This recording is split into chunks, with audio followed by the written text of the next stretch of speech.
Bienvenidos. ¿Qué tal tu sábado hasta el momento? Bien. Para que podamos cerrar bien el sábado, y los que no han tenido un buen sábado, pues que podamos terminar algo positivo en nuestras vidas referente a lo que Dios quiere enseñarnos. Bienvenidos. Hoy estamos arrancando una serie, voy a decir medianita, ¿sí? La serie normal es de 4 o 5 capítulos, y esta es de 3 capítulos. Así que durante los siguientes 3 fines de semana hablaremos de un tema que tiene que ver con el Espíritu Santo, quién es y cómo opera en nuestras vidas. Voy a intentar durante estas 3 semanas responder 3 preguntas, 3 fines de semana, 3 preguntas que son las siguientes. La primera pregunta es: ¿quién es el Espíritu Santo? La segunda es: ¿cuál es su intervención en la salvación? Y la tercera es: ¿cuál es su manifestación en la vida del creyente? Así que vamos a intentar estudiar esto sábado 1, sábado 2, sábado 3. Estas 3 preguntas que tengo. Bueno, les cuento que dentro de la teología, una de las maneras de estudiar la Biblia es un algo llamado la teología sistemática. ¿Alguien escuchado hablar de eso? Nadie se asusta, simplemente es una forma de analizar las cosas. Por ejemplo, vamos a ir de Génesis a Apocalipsis y sacar todo lo que diga acerca de Cristo. Hacemos una estructura de lo que dice de Cristo. A esto le llamaremos cristología, el estudio de Cristo. Hagamos lo mismo ahora con la Biblia, bibliología. Por ejemplo, también está la soteriología. ¿Alguien sabe qué es eso? Es el estudio de la salvación. No hay que aprendérselo, pero así se llama, soteriología. Escatología. ¿El estudio de qué? De los últimos tiempos, no es del futuro, es de los últimos tiempos, que están en el futuro, pero es de los últimos tiempos. Angelología, esta es fácil. Todo lo que la Biblia diga de ángeles. Demonología, de los demonios. Amartología, del pecado. Sí, viene de amartos, que es pecado en griego. Amartología. Y hay una que me interesa hoy particularmente, y es lo que se llama la neumatología. Y la neumatología no es otra cosa más que el estudio del Espíritu Santo. Vean, usted sin saberlo ha hecho cristología, ha hecho bibliología, ha hecho amartología. Son palabras para describir esto. Y este concepto, teología sistemática, es que divido la teología en pequeños sistemas o cajitas con temas. Bueno, hay una que se llama la neumatología, que es el estudio del Espíritu Santo. Y se llama así porque si yo agarro la palabra y la divido en 2, queda de la siguiente manera. Por un lado, neumato o neuma, y por otro lado, logía o logos. Logos es estudio, como en biología o geología. Ese es el estudio. Y la palabra neuma en griego es aliento, espíritu, soplo o aire.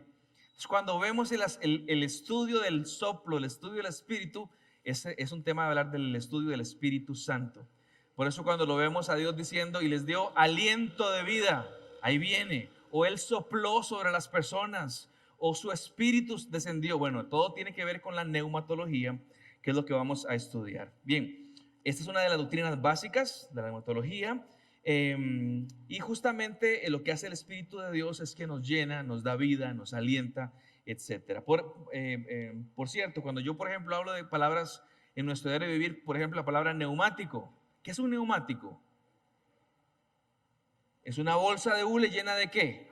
De aire. Se llama neuma, viene de neumático. Para que vean de que aún el griego lo usamos en nuestro diario de vivir constantemente. Bueno, la neumatología es el estudio de el estudio de la tercera persona, la Trinidad. Hoy no me voy a meter en la doctrina de la Trinidad, porque eso requiere una serie de 150 capítulos, es algo amplio, pero sí quiero que recuerden eso. Ahora lo estábamos cantando: creemos en Dios Padre, creemos en Jesús el Rey, creemos en el Espíritu Santo, Nosotros creemos no es que son tres dioses, sino que es el Dios que se ha manifestado de esta manera y el Espíritu Santo es una de esas maneras. ¿Cuál es la más importante de las tres? ¿Padre, Hijo o Espíritu Santo? Uno dice, el Padre es porque es el papá y el Hijo y luego, no. Es que el Padre es Dios y Jesucristo es Dios y el Espíritu Santo es Dios. Y yo entiendo que nosotros históricamente, nuestra iglesia local, no le ha dado tanto énfasis al Espíritu Santo, pero es que tenemos que estudiarlo. Hay que hacer neumatología. Y les contaría la historia que por los años 60, cuando el movimiento carismático pentecostal arranca en el continente, hubo una sobreénfasis en el Espíritu Santo. Al momento estaba en la iglesia pentecostal y todo el Espíritu Santo. Bueno, pareciera que la iglesia más conservadora como que reaccionó a eso y dijo, entonces no hablamos de nada del Espíritu Santo. Pero es un error que no estemos conversando del tema, porque es una de las tres personas de la Trinidad, y usted se va a dar cuenta, por lo menos hoy, la cantidad de intervenciones que hay en nuestras vidas al respecto del Espíritu Santo. Así que volvamos a la neumatología. ¿Cuáles son nuestras convicciones? ¿En qué creemos referente al Espíritu Santo? Y hoy quiero responder una única pregunta. La hago y la respondo y luego la desarrollo. Y la pregunta de hoy es, ¿quién es el Espíritu Santo? ¿Quién es? Y la respuesta adelantada para todos es que el Espíritu Santo es Dios. Esa sola declaración a mí me tiene que hacer pensar en un montón de cosas. El Espíritu Santo es Dios. Mis amados, no es una fuerza de Dios. ¿Estamos de acuerdo? ¿Sí? No es una fuerza, es Dios mismo. No es algo místico de parte del Señor. No es un poder de parte de Dios. Es que es la persona misma de Dios. No es un poder impersonal que Dios le da a aquellos que son los seguidores de Cristo. Es que es la persona misma de Dios. Estamos estudiando acerca de la identidad del Espíritu Santo, de quién es Él. Y es curioso porque a ustedes y a mí se nos hace más fácil ver al Padre como persona y al Hijo como persona. Y posiblemente sea porque cuando pensamos en el Padre, y vamos desde la Edad Media, encontramos arte que nos habla del Padre. Esto la mayoría está en Europa, pero hay arte del Padre por todo lado. Podemos ver otra clase de expresiones que se dan, pinturas de muchos siglos. Pues posiblemente la más famosa sea esta. Esto está pintado en la Capilla Sixtina, allá en los museos del Vaticano, que es cuando Dios Padre le está tocando el dedo a Adán. Si lo ha visto, por ahí anda. Pero sabemos que el Padre tiene ojos y tiene cara y tiene nariz porque lo hemos visto pintado en algún lugar. Vean, de Jesús ni qué decir. De Jesús hay un montón de arte que podemos ver, ya sea en pinturas, ya sea en películas, y posiblemente esa también sea algo muy icónica, que es la pintura que pintó Leonardo da Vinci cuando pintó la famosa Santa Cena. Pero luego decimos, ¿y el Espíritu Santo cómo es?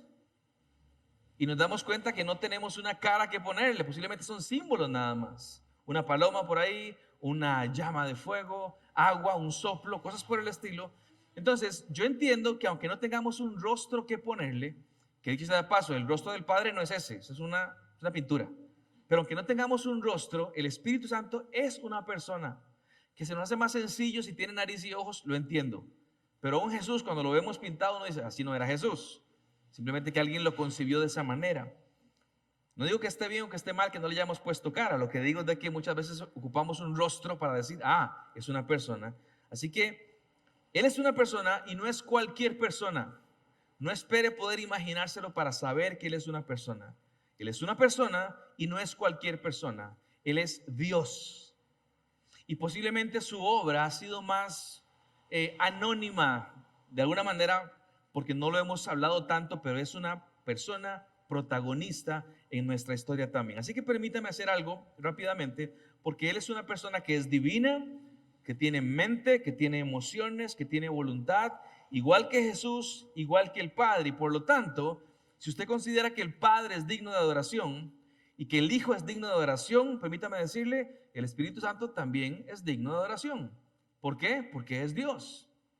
Y quisiera llevarlos a través de la Biblia y quiero presentarles 8 escenas a donde lo vemos manifestarse de alguna manera en la historia. Así que voy a presentarles las 8 escenas y luego vamos a ir hablando al respecto. En la escena número 1 no le pude poner fecha, pero está ahí. Y la escena número 1 es en el año, no sé bien cuál año fue, pero digamos que el año 1 diríamos, cuando no ha existido nada y de pronto viene la creación. Usted me pregunta, Esteban, ¿cuál es la primera mención que se hace del Espíritu Santo en la Biblia? Y te voy a decir Génesis 1:1. ¿Alguien sabe qué es lo que dice? El texto bíblico dice de la siguiente manera: en el principio creó Dios los cielos y la tierra. Y la palabra Dios que está ahí es una palabra hebrea famosa, y es la palabra Elohim, que hablaba del Dios supremo. Si usted creía, por ejemplo, esto fue escrito para un grupo de esclavos que salían de Egipto, que ellos creían en muchos dioses, él dice, no, quiero presentarles a Elohim. Y Elohim es el Dios sobre todos los dioses, el más grande de todos, y Él es el que creó las cosas. Para aquellos no era difícil creer esto. Sí, hay un Dios supremo que creó todas las cosas. El verso 26 más adelante te va a decir, cuando están creando al ser humano, y Él dice, hagamos al hombre a nuestra imagen y semejanza. Y ha sido un pasaje muy, muy interesante siempre ver a Moisés hablando de la creación y el Dios diciendo, hagamos al hombre. Parte de nuestra doctrina trinitaria o de la Trinidad es Génesis 1:26. Cuando entendemos que Dios se refiere a Cristo como creador, al Padre como creador y al Espíritu Santo como creador también. Así que enlazamos ambos versículos diciendo, ese Dios, ese Elohim creador, es el Dios que está manifestado en Cristo, en el Padre y en el Espíritu Santo. Desde el día 1 Él estaba allí presente, creando. Es una persona y no cualquier persona, es Dios. El Espíritu Santo siendo Dios, creando de la nada, formando al ser humano. Esta es la primera escena que quiero presentarles. Es cortita, pero estaba ahí. En el principio Él estaba ahí. Bueno, nos movemos 1500 años antes de Cristo. Me estoy brincando muchas cosas, pero algunas cuantas. Y encontramos a uno de los personajes principales del Antiguo Testamento, que es Moisés. ¿Sí saben de quién estoy hablando, no? Moisés, el bebé que fue en las aguas, Mar Rojo, abrió las plagas, ese es Moisés. Y entonces Moisés, se nos habla de él, cómo Dios había puesto su espíritu en Moisés, porque él solito no podía. Él lo dijo, Señor, yo no puedo con esa tarea. Y el Señor asiente, efectivamente usted no puede, pero usted no va a ir solo.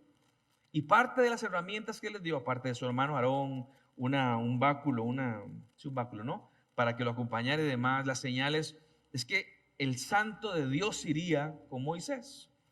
Y entonces la tarea empieza, y a él se le empieza a poner color de hormiga a la tarea, y Dios entonces le dice a Moisés que cite a 70 líderes de la iglesia, 70 ancianos líderes, porque él va a compartir del espíritu que le ha dado a Moisés con los demás ancianos para que ellos puedan liderar adecuadamente. Y vean lo que dice la Biblia por allá en Números.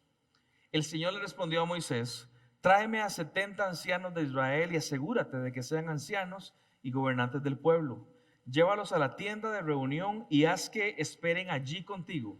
Yo descenderé para hablar contigo y compartiré con ellos el espíritu que está sobre ti, para que te ayude a llevar la carga que te significa este pueblo. Así no tendrás que llevarlo tú solo. Y ahí está el Espíritu Santo de Dios presente. Este no es que Dios iba a agarrar el espíritu de Moisés y lo comparte con los demás, porque el espíritu de Moisés, igual que el tuyo y el mío, es completamente, ¿cómo lo digo? No es suficiente, no es capaz, pero el Espíritu de Dios, también revelado en 70 hermanos más, dan la capacidad para seguir trabajando. Y aquí está el Espíritu Santo de Dios capacitando a gente para llevar las cargas del ministerio, cargas que humanamente no son posibles llevar. A mí me hace pensar, por ejemplo, en mi vida personal. Yo que trabajo a tiempo completo en el ministerio y saber que hay días que uno quiere salir corriendo diciendo, Señor, ya no quiero más. Y de pronto, Esteban, ¿cómo se te olvida clamar a Dios y pedirle que ese espíritu que da fuerzas, ese espíritu que levanta un esqueleto y le pone carne y piel y demás? Hay una historia por ahí en los profetas que habla de eso. Y que da fortaleza al cansado, que pueda seguir uno caminando en su cansancio. Y eso para mí y para ustedes, mis hermanos, como sucedió con Moisés en esta tarea tan grande que tenían. El Dios generoso nos da de su espíritu para hacer cosas que Él quiere que hagamos.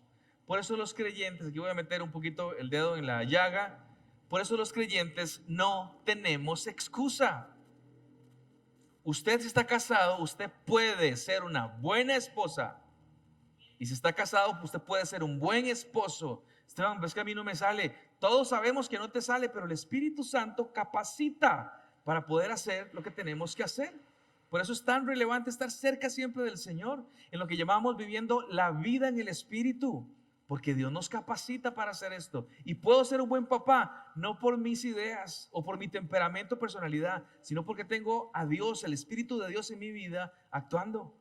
Y puedo ser un buen jefe y un buen empleado, y puedo ser un buen estudiante. Agárrese del Señor, eso sí. Abrace el regalo de su Santo Espíritu y podemos hacer cosas que de otra manera no podríamos hacer. No tenemos excusas, mis hermanos. El Espíritu Santo, siendo Dios, el que da fuerzas para enfrentar los momentos difíciles en nuestras vidas. El cristiano puede pasar el luto, por ejemplo, de una manera diferente al no cristiano. Luto, dije, ¿sí? Por supuesto que podemos. ¿Por qué? Porque tenemos al Santo Espíritu de Dios en nuestras vidas que nos permite. Escena 3. Nos vamos 1500 años. No nos vamos, nos quedamos aquí. Siempre en el ámbito de Moisés. Pero les presento a dos amigos. Uno se llama Bezalel y otro Aholiab. ¿Sí? Ahora a las 5 decía que aquí hay un par de nombres. Si alguien quiere tener algún niño, un bebé. Y la gente se rió, pero había un papá que tenía un hijo que tenía un segundo nombre que era Bezalel. Y justamente él me decía, es por lo que significa esto. Y les quiero contar. El Señor manda a Moisés a que construya el tabernáculo. Y el tabernáculo, si usted ha leído las instrucciones, es muy preciso todo lo que hay que hacer. Entonces de pronto decimos, bueno, ok, ocupamos gente para construir. Si yo de pronto quiero hacer algo aquí al frente en la iglesia que estamos haciendo, ocupamos constructores, arquitectos, ingenieros y gente que trabaja en Amuni. ¿Quién? Y salen varios. Bueno, Moisés dice, ocupamos una serie de cosas. ¿Vos qué haces? Yo soy esclavo. Híjole, bueno. ¿Y vos? Yo también soy esclavo. Hijo. ¿Y vos? Esclavo. Y esclavo. Y todos eran esclavos. ¿Alguien sabe hacer algo? ¿Sabemos hacer ladrillos? ¿Quiénes? Todos. No, pero yo digo, cosas de arte y demás, nadie. Entonces algo pasa y el Señor en su soberanía escoge a Bezalel y a Aholiab para hacer una obra. Esto es milagroso, mis hermanos, que solo puede ser explicado a la luz del Espíritu Santo en sus vidas. Y le leo qué es lo que dice. El Señor ha escogido expresamente a Bezalel, hijo de Uri y nieto de Hur, de la tribu de Judá, y lo ha llenado del Espíritu de Dios, de sabiduría, inteligencia y capacidad creativa para hacer trabajos artísticos en oro, plata y bronce, para cortar y engastar piedras preciosas, para ser tallados en madera y realizar toda clase de diseños artísticos y artesanías. Sigo leyendo para ustedes. Dios les ha dado a él y a Aholiab, hijo de Ahisamac, de la tribu de Dan, la habilidad de enseñar a otros. Los ha llenado de gran sabiduría para realizar toda clase de artesanías, diseños y recamados en lana púrpura, carmesí, escarlata y lino. Son expertos tejedores y hábiles artesanos en toda clase de labores y diseños. Imagínense eso. Un día no sé nada y el Espíritu, Dios me mira con gracia y misericordia, me da su Santo Espíritu y ahora soy un experto artista, pero de aquellos. No era para que ellos se regodearan en su arte, era para que ellos enseñaran a otros. Ahora sí, los habilidosos no saben mucho, pero tienen habilidades. Vengan, vamos a explicarles cómo se hace. Y en este asunto de explicar y de enseñar es que de pronto levantan el tabernáculo. Y según como se describe en el Pentateuco, el tabernáculo era algo precioso. Todo lo que estaba en madera, todo lo que estaba en oro, cómo se trabajaban las piedras, cómo se cortaban las piedras, los diamantes y demás. Bueno, fue una habilidad dada por el Espíritu Santo a estos dos hombres para que enseñaran a otras personas. El ser humano no puede reproducir esto, no puede. A lo mucho, vamos 6 años a la universidad para aprender más o menos a hacer algo. Y si quieres experiencia, ocupas luego 30 años más de experiencia. El Espíritu lo hace en un momento, porque es la obra del poder, el poder del Espíritu Santo. Puede sonar banal, no tan espiritual, pero es que hay una labor por llevar a cabo y Dios capacita por su Santo Espíritu. ¿Qué se sentirá eso, mis hermanos? Agarrar un lápiz y papel, dibujar feísimo, y un día el Señor hace algo y de pronto dibujamos obras de arte. No digo que Él opere así hoy, Él podría, pero no digo que lo haga, pero sucedió en ese momento en la vida de Moisés y demás. El Santo Espíritu de Dios, siendo Dios, capacitando y dando habilidades donde antes no las había. ¿No podríamos pedirle a Dios algunas habilidades? Y vuelvo a lo mismo, Señor, no me sale muy bien esto de ser papá, ¿vos me ayudarías? Habrá cosas muy naturales como leer y preguntar y pedir consejo, pero podemos en el nombre del Señor hacer cosas y pedirle al Padre que su Santo Espíritu nos capacite para un montón de cosas que lleven gloria al nombre de Jesús. No es para rajar yo, no. Es para que lleven gloria al nombre de Jesucristo. Por ejemplo, 1250 antes de Cristo aparece el Hércules cristiano, diríamos entre comillas. ¿Sí? Y es la vida de Sansón, el fortachón. No sé si lo podemos llamar héroe. Si usted conoce la historia de él, no es tan heroico el asunto. Su vida fue un caos, pero Dios en su soberanía lo usó como instrumento de liberación de Israel en contra de los filisteos. ¿Alguien sabe cómo fue que Sansón liberó a Israel de los filisteos? Usualmente con otros jueces iban a la batalla y ganaban la batalla y mataban a todos los malos. Con Sansón no fue así. El temperamento desordenado de Sansón, la ira que él sentía, voy a decir la chicha que él tenía, lo chichoso que era, lo malhumorado que era, y un momento en su mal humor mataba a 500 filisteos.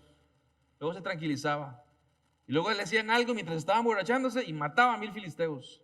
Y de hacía poquito fue matando gente. ¿Sí? No digo que sea el patrón nuestro. Lo que digo es que en la soberanía de Dios, Él escogió a este pecador, lo capacitó con su Espíritu Santo para que hiciera la labor que podía hacer. Por cierto, ¿de dónde obtenía Sansón su fuerza? ¿Sí? Esto ya lo dije una vez. Nadie me diga eso de su pelo, por favor. No venía del pelo, venía del Espíritu Santo de Dios. El pelo era una representación de un pacto que él tenía que guardar, se llamaba el pacto nazareo o el voto nazareo, pero la fuerza venía siempre del Espíritu Santo. Así que Dios usando un hombre pecador para anunciar su voluntad. ¿Y cómo lo hizo? Vean 3 versículos rápidos. Siendo más joven, Sansón, un rugiente cachorro de león le salió al encuentro, pero el Espíritu del Señor vino con poder sobre Sansón, quien a mano limpia despedazó al león como quien despedaza a un cabrito. No sé qué tan fácil es despedazar un cabrito porque nunca despedacé un cabrito, pero el texto se dice más difícil un león que un cabrito. Y así como esta gente agarraba y descuartizaba algún animal, voy a decir doméstico, pero luego viene un león. Esta es otra cosa diferente. Es un animal diferente. Y por el poder que el Espíritu Santo le da, él puede defenderse, puede salvaguardar su vida y despedazar a un león. Más adelante en el capítulo 14, vean lo que dice el 19. Entonces el Espíritu del Señor vino sobre Sansón con poder y este descendió a Ascalón. Ascalón es una ciudad filistea, y derrotó a 30 de sus hombres. Ahora no dice, sí, es que ahí se llenó de heroísmo y fue y mató gente. No, venía de que le adivinaran una adivinanza y el chichoso no pudo controlar la emoción, iba bravísimo y el Espíritu Santo en la vida de este chichoso lo capacita y mata a 30 filisteos. Así que empieza la liberación así, de a poquititos. Uno más. Otro momento de chicha también.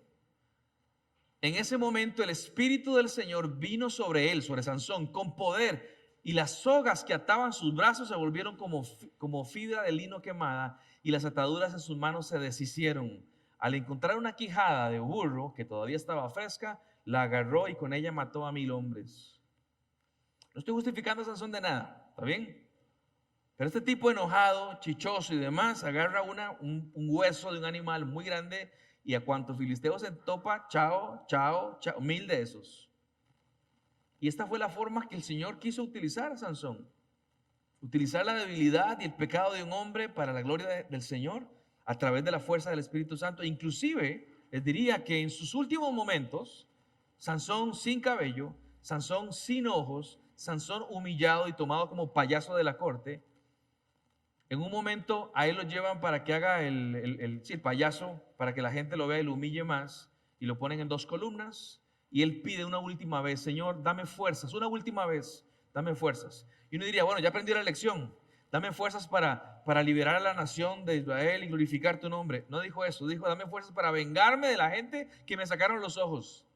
Así que hasta el último día de su vida no había aprendido, pero el Señor lo utiliza y le da de su espíritu y le da de fuerza. Y Sansón en ese momento rompe las columnas que estaban en un lugar y ese día hizo más matanza que todas las anteriores.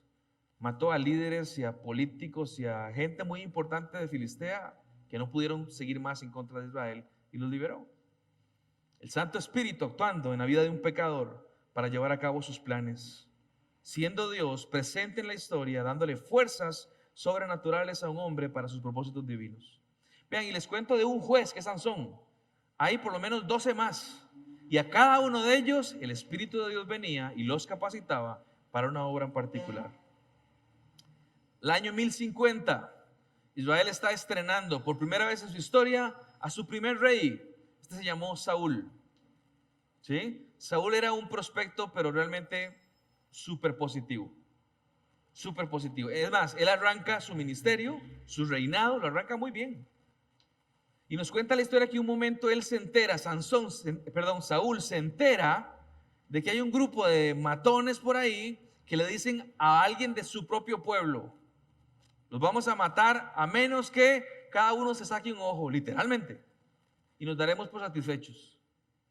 Saúl se entera y le da un colerón de estos mamulones que quieren matar no, pero sacarles un ojo a sus compañeros. Que vean lo que dice el texto bíblico. Estoy en 1 Samuel. Cuando Saúl escuchó la noticia esta de que hay que sacarse un ojo para poder vivir, dice que el Espíritu de Dios vino sobre él con poder. Enfurecido, agarró 2 bueyes y los descuartizó. Este no es como Saúl, como Sansón, que los agarraba y los despedazaba. Los mató y los hizo pedazos. Y con los mensajeros envió los pedazos por todo el territorio de Israel con esta advertencia: así se hará con los bueyes de todo el que no salga para unirse a Saúl y a Samuel. Israelitas, hay un grupo de matones que quieren matar a mi gente, ¿ok? Solamente para que sepan, ¿sí? Ahí les mando un pedazo de buey, un pedazo de cabeza, un pedazo de pata. El que no se une a la batalla conmigo en contra de esos, al final de la batalla voy a sus lugares y les mato a los bueyes igual. Y esa es la autoridad en ese momento. Obviamente hay un contexto, pero es la autoridad y la fuerza que el Espíritu le da de liderazgo. Obviamente llegaron cientos de miles de personas y aplastaron esa pequeña rebelión, pero fue llevado a causa del Espíritu Santo. Noten que todo inicia con un hombre, Saúl, el cual fue lleno del Espíritu Santo, y este le dio valentía, poder y autoridad. El mismo Espíritu Santo que tenemos en nuestras vidas, mis hermanos, para dar valentía, poder y autoridad. Nadie estamos mandando a descuartizar a nadie, ni mandar. Lo que digo es valentía, la misma que Pablo le diría a Timoteo más adelante: Dios no nos ha dado un espíritu de temor, sino un espíritu de poder, de amor, de dominio propio. El mismo Santo Espíritu que puede estar en nuestras vidas. Y desde el Antiguo Testamento ya lo veíamos actuar así con Saúl. El Espíritu Santo, siendo Dios, el que da poder, autoridad y valentía a Saúl para librarlo de sus enemigos. 40 años más adelante, nos encontramos a un muchacho llamado David. Este, si se quiere, es el rey más importante que ha tenido Israel. En una ocasión les comenté que es tan famoso que trasciende la Biblia y la historia hebrea. Es que a nivel global es uno de los principales reyes, al punto de que cuando usted agarra una baraja de cartas, tiene 4 reinas, 4 jotas, 4 ases y tiene 4 reyes. Bueno, de esos 4 reyes, uno está representado en David. Así de grande fue David a nivel mundial. Y este arranca su vida con Samuel, el profeta, ungiendo a David. Y vean lo que dice: el temor del Señor. No, vamos un poco más adelante. David. Ahí estamos. Samuel tomó el cuerno de aceite. ¿Por qué le dicen cuerno? Porque era un cuerno, literalmente un cuerno de un animal que lo hacen como si fuera un vaso, y ahí echaban el aceite. Bueno, tomó el cuerno del aceite y ungió al joven, está hablando de David, en presencia de sus hermanos. Entonces el Espíritu del Señor vino con poder sobre David y desde ese día estuvo con él.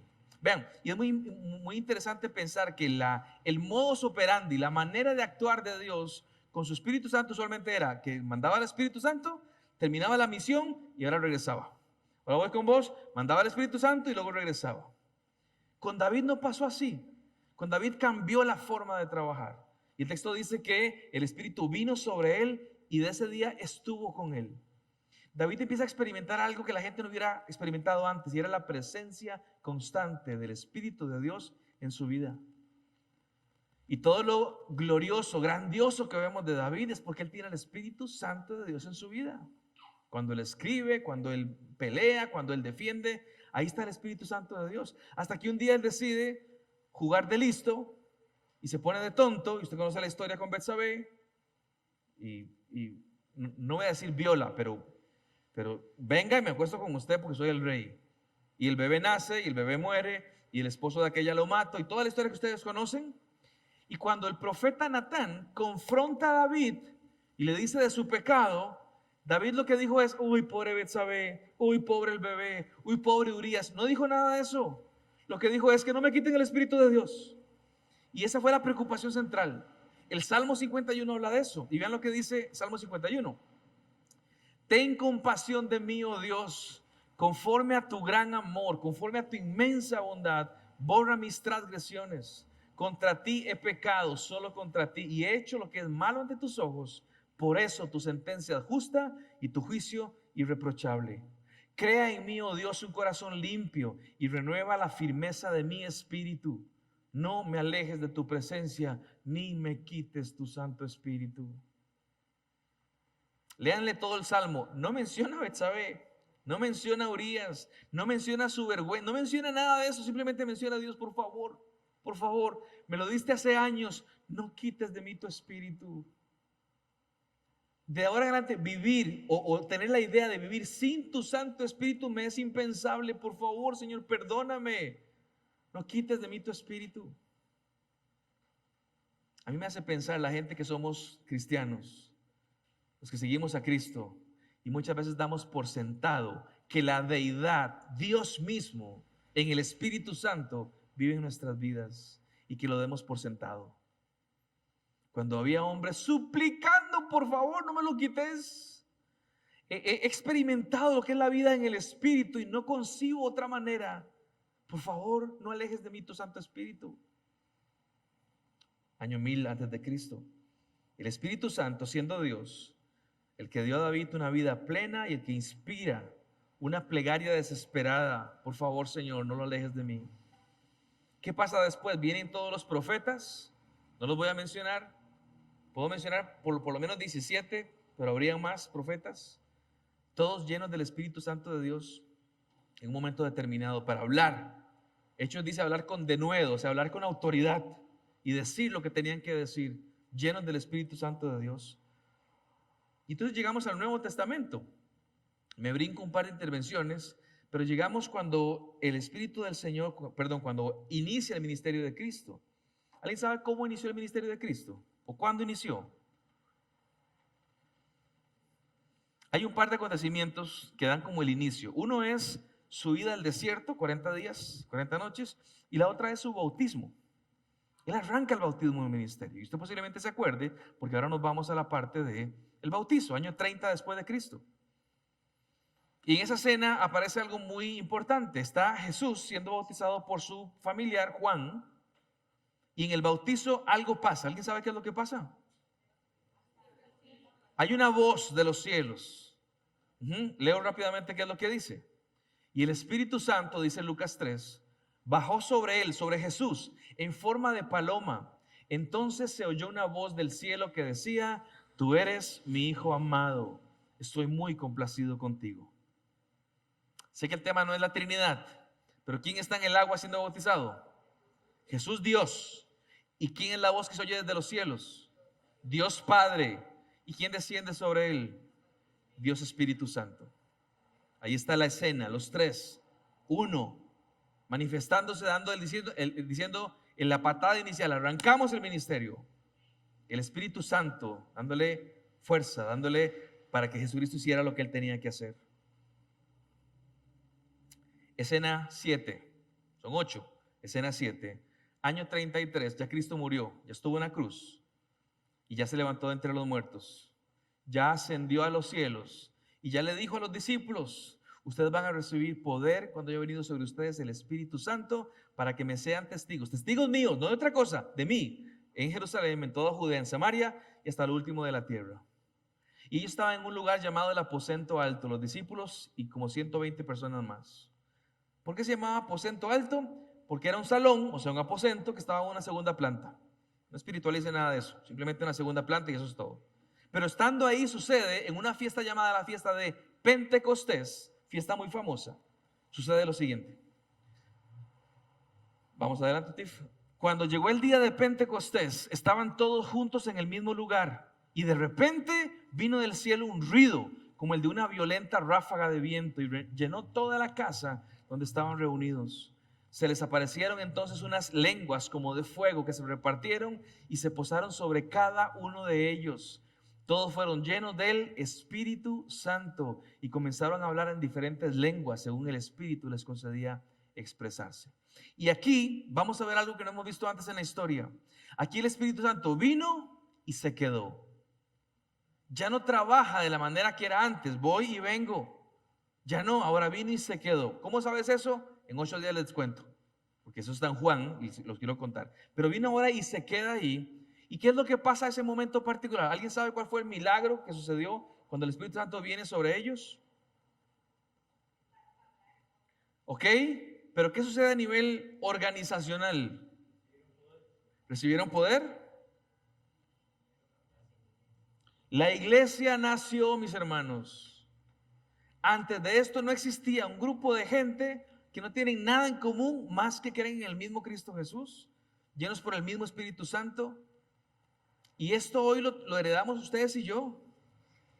Si nosotros quitáramos a Cristo de nuestra ecuación, su Santo Espíritu y su palabra, posiblemente no seríamos amigos muchos de nosotros. Posiblemente yo buscaría otra clase de amistades, pero con Cristo como nuestro norte, su palabra como nuestra guía y su Espíritu que nos capacita y nos llena, hoy nos podemos llamar hermanos y podemos amarnos y soportarnos y tolerarnos y exhortarnos y servirnos y bendecirnos. Por eso Pablo dice en Efesios 4, cuando habla de lo que nos une, de la unidad en la fe, él dice un solo Espíritu que nos une a nosotros.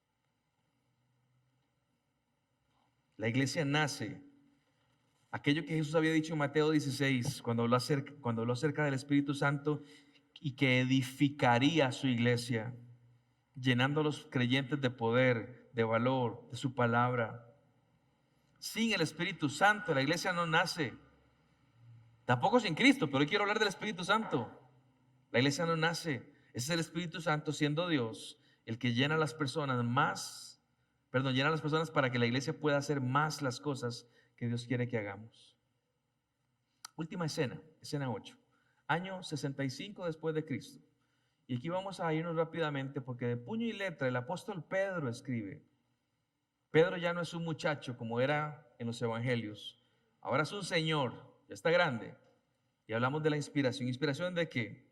El apóstol Pedro nos dice o nos da una revelación extraordinaria. Y vean lo que él escribe en su segunda carta.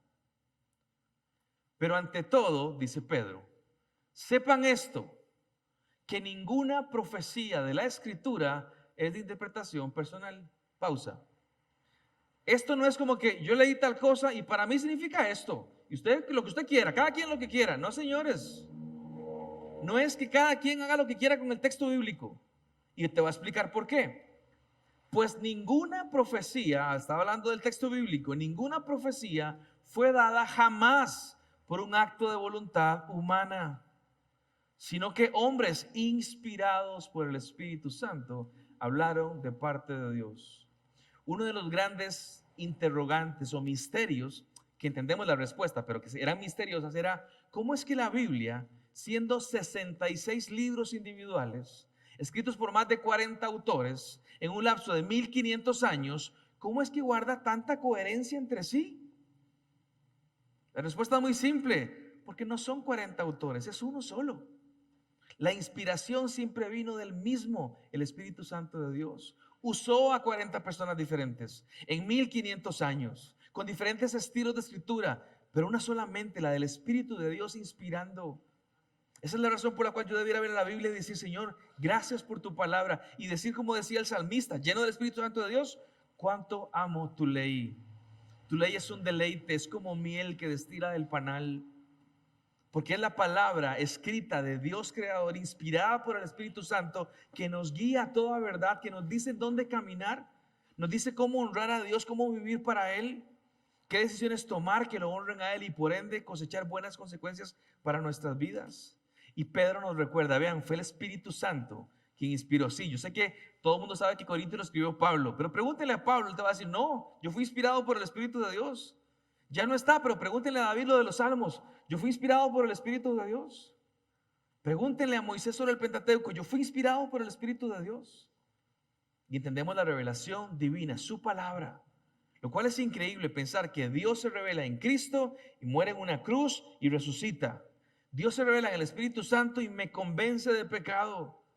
Ahora me da su palabra inspirada por Dios. Señor, ¿qué hice yo en todo esto? Híjole, demasiado no hice. Todo me lo dio divinamente el Señor. Su palabra, Jesucristo, su Santo Espíritu. Debiéramos estar más conscientes, todos aquí, mis hermanos, que es la deidad, el Espíritu Santo de Dios, Dios mismo, quien habita en mi vida. Y que me voy a dormir y Él está conmigo. Y que me levanto y Él está conmigo. Y que estoy en la calle, en el carro, con una presa y con un colerón, ahí está el Espíritu Santo de Dios conmigo. Y que me enfrento a mi esposa en un conflicto, ahí está el Espíritu Santo de Dios. Y que tengo momentos reflexivos y hermosos con el Señor, y ahí está el Espíritu Santo de Dios, que Él marcha conmigo siempre, que yo no camino solo. La idea de que yo no camino solo desde el día que le conocí, que Él me rescató, que su Santo Espíritu vino a mi vida, desde ese día, si mi conversión fue genuina, yo nunca camino solo, nunca. El Espíritu Santo, siendo Dios, el que inspira el texto bíblico que hoy vemos como norma de vida, el manual de cómo conocer a Dios y cómo honrarlo en nuestras vidas. No podemos decir, mis hermanos, ni de chiste, que el Espíritu Santo tiene un ministerio menor. Que no es menor, es gigantesco. Gigantesco. ¿Qué concluimos? Usted ve eso. Aquí me faltaron como 200 puntos amarillos, pero puse unos cuantos. ¿Qué podríamos concluir de esta pequeña gráfica? Que siempre ha sido protagónico el Espíritu Santo. Bien, ¿qué más podemos concluir?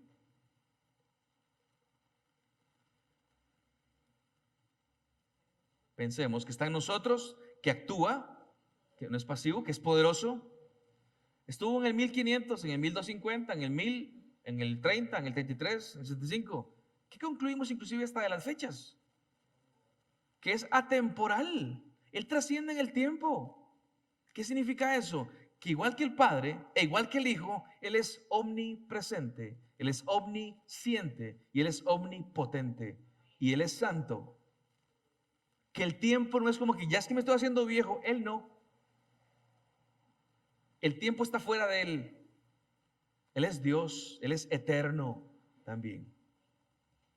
En toda la historia, por eso hablo de la atemporalidad, ha intervenido siempre en hombres y mujeres, que el verdadero cristiano, el verdadero creyente, hoy puede decir con convicción, yo no estoy solo, el Espíritu Santo de Dios está en mi vida. Eso dijo Jesús. No quiero adelantarme a Dios 8, pero eso dijo Él.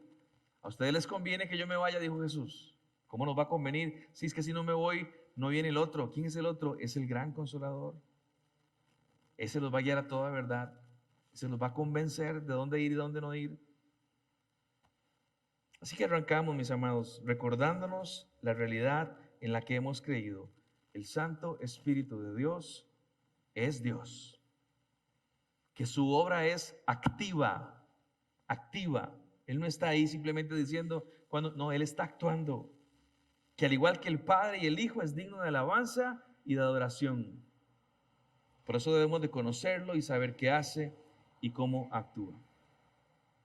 Los invito a que en 8 días hablemos de la obra soteriológica del Espíritu Santo. ¿Y eso qué era? Venga y le explico en 8 días. ¿Qué es esa palabrota? ¿Sí? Yo quiero que terminemos esperanzados diciendo, yo no camino solo. Dios mismo está en mi vida. Y es presente y es real. Señor, te damos gracias. Porque en medio de nuestro pecado no te quedaste quieto. Señor, trazaste un plan de redención en la persona de Cristo Jesús. Señor, pero Jesús no es el único protagonista en esta obra. Es que tu Santo Espíritu también viene y nos llena y nos sella y tenemos en el Espíritu la garantía de nuestra herencia. Señor, te damos gracias porque en Él encontramos consuelo y en Él encontramos paz. Y este fruto que habla tu palabra de amor, gozo, paz, paciencia, benignidad, bondad, fe, mansedumbre, templanza. Es posible en nuestras vidas porque en nuestras vidas habita toda la deidad en el Espíritu Santo. Gracias, Señor, porque el gozo viene de tu Santo Espíritu y la paz que podamos sentir viene de tu Santo Espíritu. Y la paciencia que hay que tener viene de tu Santo Espíritu. Y el autocontrol para no hacer lo que no debemos hacer viene de tu Santo Espíritu. Señor, gracias por tu Santo Espíritu. Espíritu de Dios, te alabamos, te honramos, te glorificamos. Nos es complejo entender todo el concepto trinitario, pero creemos que tú eres Dios. Jesús, tú eres Dios. Padre, tú eres Dios. Ayúdanos, por favor, a que realmente esto que llamamos vida en el Espíritu sea una constante en nuestras vidas. Alejarnos del pecado, centrarnos en ti, honrarte a ti. Te bendecimos, te damos gracias, Señor. Agradecidos, esperanzados, emocionados por lo que puedas hacer en nuestras vidas. Nos despedimos en esta noche y oramos por los méritos de Cristo Jesús y la obra del Espíritu Santo en nuestras vidas. Y decimos juntos, amén. Y amén. Mis hermanos, bendiciones para cada uno de ustedes. Que tengan un excelente fin de semana. El guardarropa está abierto si quieren subir. Y Dios los bendiga a cada uno de ustedes. Buenas noches.